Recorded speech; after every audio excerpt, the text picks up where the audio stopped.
Kyung Ju. I was born in Pyongyang, the capital of North Korea.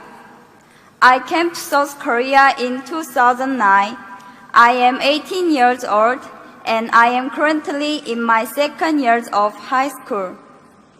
I was the only child of a very wealthy family.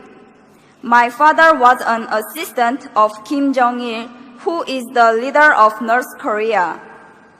When I was only 6 years old, my family was politically persecuted by the North Korean government. So we escaped to China. That was in 1998. After we settled in China, one of our relatives led my family to church. There my parents came to know the amazing grace and love of God. Then only a few months later, my mother, who was pregnant with her second child, passed away from leukemia. Yet in the midst of this family tragedy, my father started a Bible study with missionaries from South Korea and America. It was his strong desire to become a missionary to North Korea. But suddenly in 2001, he was reported and arrested by the Chinese police and was sent back to North Korea, where he was sentenced to prison. He was forced to leave me behind, but the 3 years he served in prison only made my father's faith stronger. He cried out to God more desperately rather than to complain or blame him. When he was released from prison, he returned to China. We were reunited briefly. It was then that he started to gather Bibles. Not long after, he decided to return to North Korea to share Christ's message of life and hope among the hopeless people of his homeland. He chose not to go to South Korea, where he could have enjoyed religious freedom. Instead, he chose to return to North Korea to share the love of God in a dangerous land. It breaks my heart to tell you that in 2006, his work was discovered by the North Korean government and he was again imprisoned.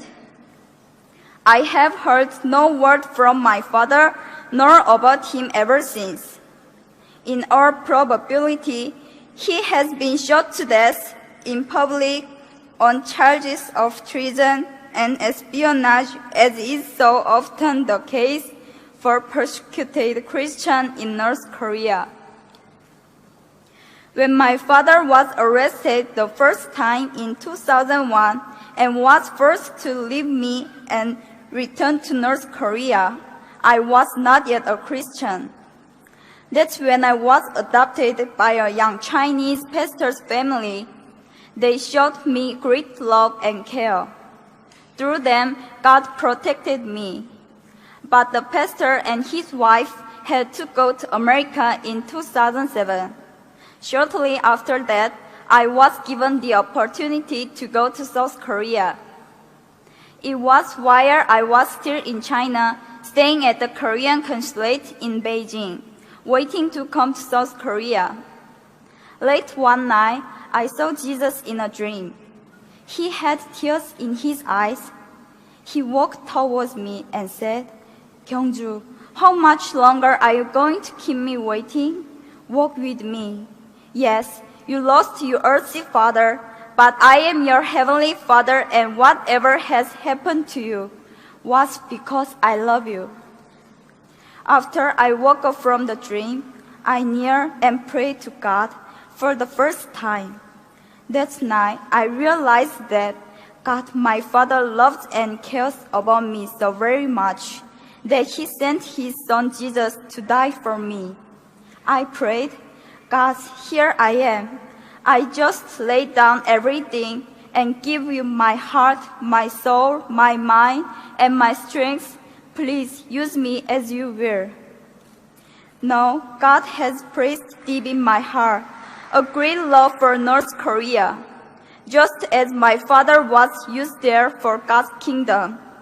I now desire to be obedient to God. I want to bring the love of Jesus to North Korea. I look back over my short life and I see God's hand everywhere. 6 years in North Korea, 11 years in China, and the time of being here in South Korea. Everything I suffered, all the sadness and grief, everything that I experienced and learned, I was to give it all to God and use my life for His kingdom.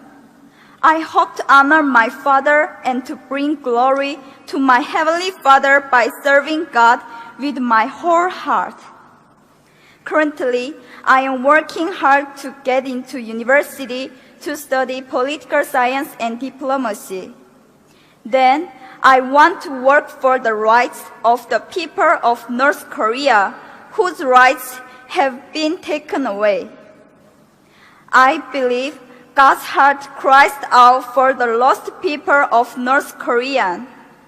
I humbly ask you, my brothers and sisters here in this place, to have the same heart of God.